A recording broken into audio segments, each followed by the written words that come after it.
Labas. Tęsėme knygos skaitymą ir šiandieną 16 susitikimas. Pabaigsime antrąjį skyrių, tiesiog apžvelgsime antrąjį skyrių mes dabar. Bėgu pasidalinti ekranu. Štai, ką mums verta įsiminti. Apžvelgsime, ką mes skaitėme antrajame skyriuje. Va, dalinasi. Verta įsiminti. Galvokite apie gėrį ir jūs lydės gėris. Jei galvosite apie blogį, jūs persekios blogis. Ką galvojate per dienas, tas jums ir nutiks. Kokios yra tavo dominuojančios mintis? Ką tu dažniausiai galvoji, ką tu ten savo linksniuoji, ką tu kartoji, tai ir išsipildo. Tai taip paprasta. Tiesiog savo rodyk visada, apsirašyk, apsiklijuok lapeliais iš pradžių, jeigu tai tau padės, rodyk savo tuos sakinius, tas idėjas, tas mintis, visur, ar net šaldytuvo vonioj, visur tiesiog prisidėliok prie lovos einant miegoti, ant knygos, kurią gal vakare irgi paskaitai dar papildomai. Ir užsidėk lapelius apie tai, ko tu nori iš gyvenimo, kad ir priminsiu, visada esamasis laikas. Ne tai, kad aš būsiu turtinga, aš gyvensiu ten ir ten, nėra ateities. Visada esamasis laikas, kad dabar. Tai yra dabar, nes visada mes gyvename dabartyje. Netgi kai mes einam prisiminti į praeitį arba svajojame apie ateitį, mes dabar būname praeities momente arba ateities momente. Taigi tik dabartis egzistuoja. Tai tu būtinai dabar. Aš turiu, aš gyvenu, aš nusipirkau jau namą Ispanijoje ar Turkijoje, kur jau tu nori. Tiesiog jau dabar taip ir yra. Ir savo reikia kartoti. Gal nebūtinai materialių dalykų, gal tiesiog tau reikia pasitikėjimo savimi, gal drąsos daugiau reikia. Tai ir kartok apsirašyk, aš esu labai drąsi, kai man reikia bendrauti su savo kolegomis, aš esu labai pasitikinti, kai kalbu online ar ne, kaip pristatau ten savo produktus, gal tu esi kažkur, turi savo parduotuvėlę ar tinklinį marketingą. Tai tu tą ir tvirtink savo. Keisk save, įrašinėk tai, ką tu nori, nes tai, ką mes nuolatos galvojame, taip ir atsitinka.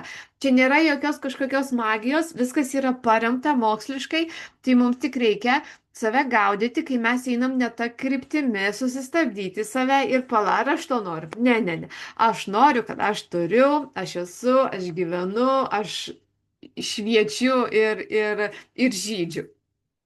Jūsų pasąmonė jums neprieštarauja, jis sutinka su jūsų sąmoningais sprendimais. Jeigu sakysite, negaliu savo to leisti, pasąmonė išpildys jūsų žodžius. Pasirinkite geresnę mintį, nutarkite, aš tai nusipirksiu, tvirtai apsisprendžiau. Kaip su ta rankinė, ar ne, kur buvo, prisimenate, kur jinai, tau man per brangu, paskui stop, užsimerkė ir įsivaizdavo tą rankinę jau mano. Man nesvarbu kaip. Nu, koks tau skirtumas, kaip tau atsiūs, ką tu nori? Koks skirtumas, ar ne? Tu to nori, viskas, taškas. Tai yra tavo. Tavo svajonę tu pamatei, tu įsivaizdavai, tu paleidai savo vizualizaciją, ar ne, į darbą, viskas. Jau tu kvantiniai, toj fizikoje, jau kvantiniai erdvėjai pradėjai procesą. Jau procesas vyksta. Kokiu būdu, koks skirtumas? Svarbu ateitų. Jūs galite rinktis. Rinkite sveikatą, džiaugsmą, galite apsispręsti, būsite draugiški ar nusiteiksite priešiškai. Būkite paslaugus, linksmi, geranoriški, malonus ir į tą atsilieps visas pasaulis. Tai geriausias metodas išugdyti nuostabų charakterį. Netgi būna, ar ne? Aš labai mėgstu praktikuoti ir testuoti su savimi. Būna, ar ne, kad, tiesiog, kažkur reikia eiti, kažkur reikia važiuoti. Žinai, kokie ten bus žmonės, visada ten būna taip pat ir toks atrodo nuobodulys, jau net neišėjus pro duris, jau nuobodu man. Bet sustoji, pala. Ar aš noriu, kad man būtų nuobodu? Ne. Ir pradeda sakyti, Giedrė, tau šiandien labai labai linksmai, tu praleidi vakarą labai labai fainiai. Ir tiesiog pradedu aš kurti, aš save nusiteikiu, kad žinai, ką šiandieną, nu, bus super smagu ir jau taip ir yra pas mane viduje. Tai nusiteikiu ir iš tikrųjų ir visai kitaip.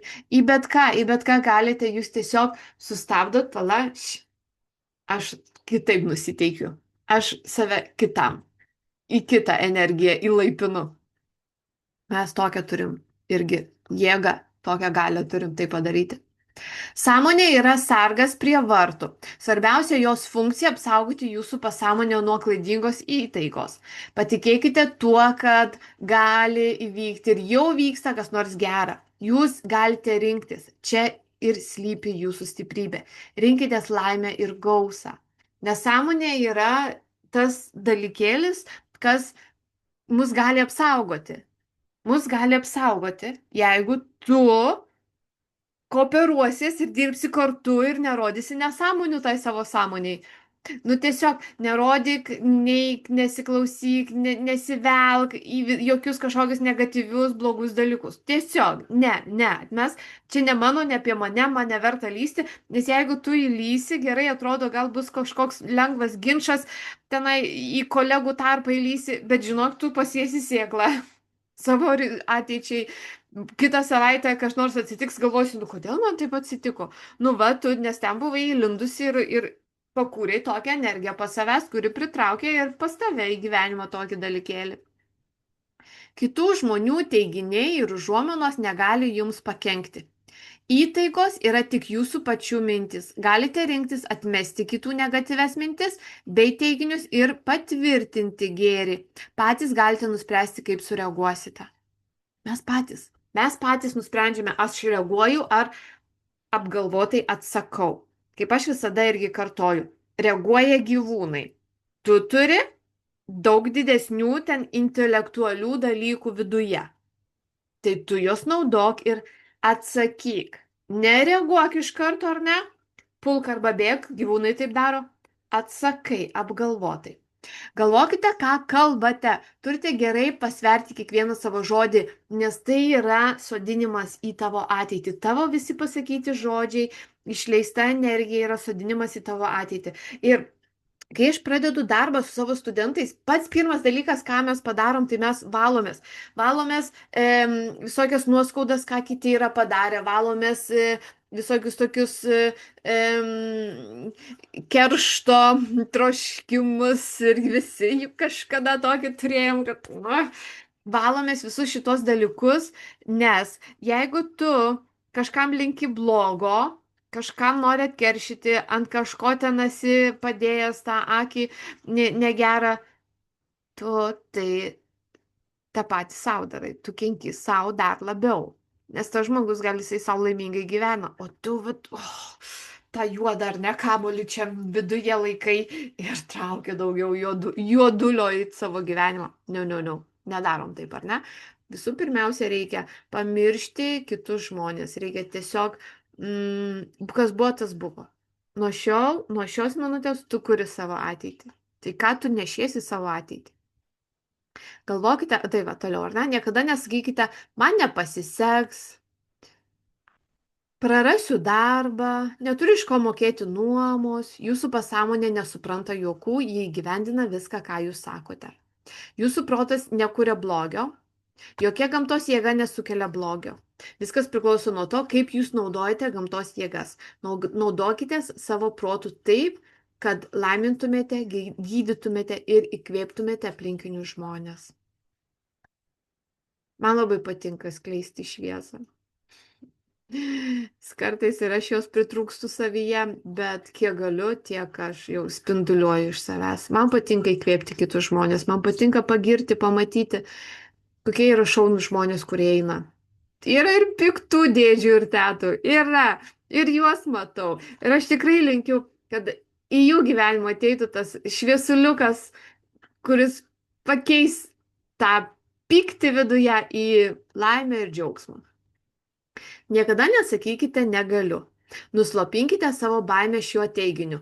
Aš galiu padaryti viską, mano pasąmonė man padės. Tas labai geras, ar ne? Nusimkite tą naštą, kad tu turi kažką daryti. Tavo pasąmonė tau padės. Patikėk. Mąstydami remkitės amžinosiomis gyvenimo tiesomis ir principais, o ne baime, neišmanimu ir prietarais.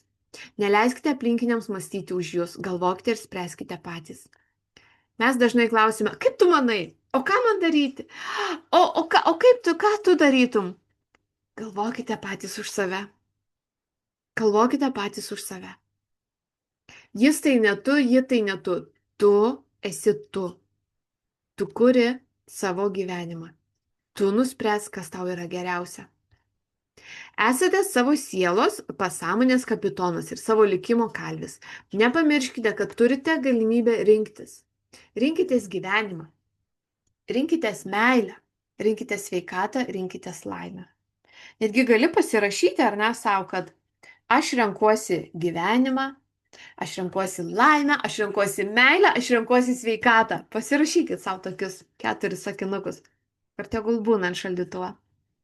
Viską, kuo jūs sąmoningai patikėsite, pasąmonė perims ir įgyvendins. Patikėkite, kad jums šypsosi sėkmė, kad jūs lydi apvaizda, kad elgiatės teisingai ir turite viską, kas gyvenime yra geriausia. Nupiešę mintise galutinį vaizdą, paskatinsite pasąmonę atsiliepti ir perkelti šį vaizduotės kūrinį į tikrovę. Aš ką darau? Aš, pavyzdžiui, pas save Facebook'e, socialinėje erdvėje, seku žmonės, kurie yra daug pasiekę. Seku žmonės, kurie gyvena, kurie džiaugiasi, kurie daro, eina, ar ne, motyvuoti ir veiklų žmonės. Aš juos seku ir aš tai rodau savo pasąmonėje, nes ir aš noriu tokia būti. Ir aš noriu tapti. Ir jeigu aš žinau, jeigu aš rodau, juos žiūriu, ar ne, klausausi, kaip jie kalba, kaip jie mąsto, tas jų intelektas koks yra. Aš ir save ugdau, aš ir save auklėju šitai būti. Tai tu irgi pasirink, ką tu stebi. Ar tu stebi kažkokius tai juokelius socialinėje erdvėje, ar tu stebi žmonės, kurie auga, siekia ir džiaugiasi savimi. Nes tu nuspręs, kaip tu nori savo padėti. Bet ką tu rodai, tas įvyksta tavo gyvenime. Jeigu tu rodai juokelius, tikėkime, kad tavo gyvenimo juokeliai yra linksmi, o ne perkeltinė prasme. Susitiksime rytoj ir pradėsime 3 skyrių.